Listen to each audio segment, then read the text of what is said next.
Doing the band questions. Got one from Kristen asking if I'm going to be doing some journals like I did on Over and Underneath. The answer to the question is yes. In fact, I already started writing some. If you come to any shows before the new record comes out, we actually have a journal. If you pre-order the record, you get a journal with some of those journal entries on it. We also got a question from Sarah asking what some of our favorite books are. I gotta say, if you haven't read anything by Tim Keller, he'll blow your mind. The Reason for God, Prodigal God, Counterfeit Gods, all fantastic books. Melody was asking what your favorite Bible verse is and why. I think my favorite Bible verse, if I had to just choose one, it would just be Psalm 34:8. Taste and see the Lord is good. Because if you don't do that, then none of the other stuff will make any sense. And she also asked us what version of the Bible we prefer. She likes the Message. She says if that seems too blunt, I go for the NIV. I would say the Message is a great commentary to read. But do remember that the Message is not a version of the Bible, because it's a paraphrase. So there's lots of verses and words that are left out, and that can get kind of tricky.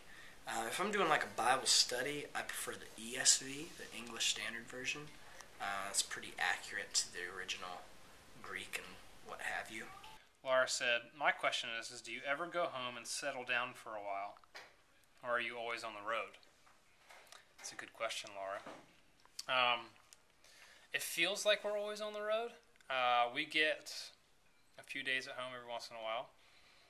But we do, when we get off the road, we try to avoid any type of band-related activity as much as possible. Go home and relax with our wives and our kids.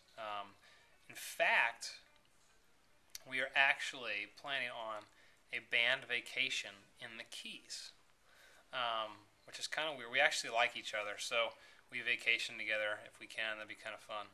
But we've been touring pretty hard. Feels like we're never home, so we're going to make some strategic time off, relax, do some sunbathing, some swimming, maybe some jet skiing, maybe some deep sea fishing.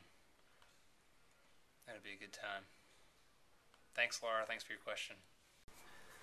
Hey, this is Jeff, and I'm going to answer a question from Hannah. She asked us what our favorite song is on our new record, and I would have to say it's the song "The Truth Is Who You Are." I think as we were recording it, it just kind of happened and kept happening, what we were laying down, and we just got really excited, and some of the things that you're hearing are just accidents. We weren't really even like trying to, record a certain part. It just happened, and lyrically it really just summarizes the message of why we're doing what we're doing, and that's that Christ is a person. He's not an idea. He's not a thought in our head. He's not just a historical character that someone created. He is God. And so that's what we're trying to say. And so the song is just very meaningful for us, and we get excited listening to it because of how it happened. So. And let's do one more. David asked me what the tattoo on my arm is and what does it mean. I'm probably going to get some people commenting to this video saying that they don't agree with tattoos. That's okay.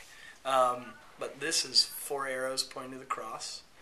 And I got it on my arm here because Song of Solomon 8:6 has set me as a seal on your arm for love as strong as death. So it's a marriage seal with Christ to show that I'm married to Christ, because that's the biblical language that the Bible uses.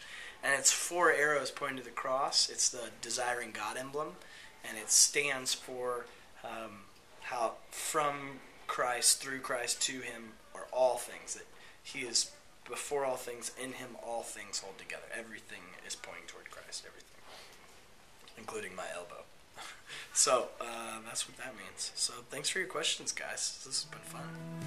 That you came to take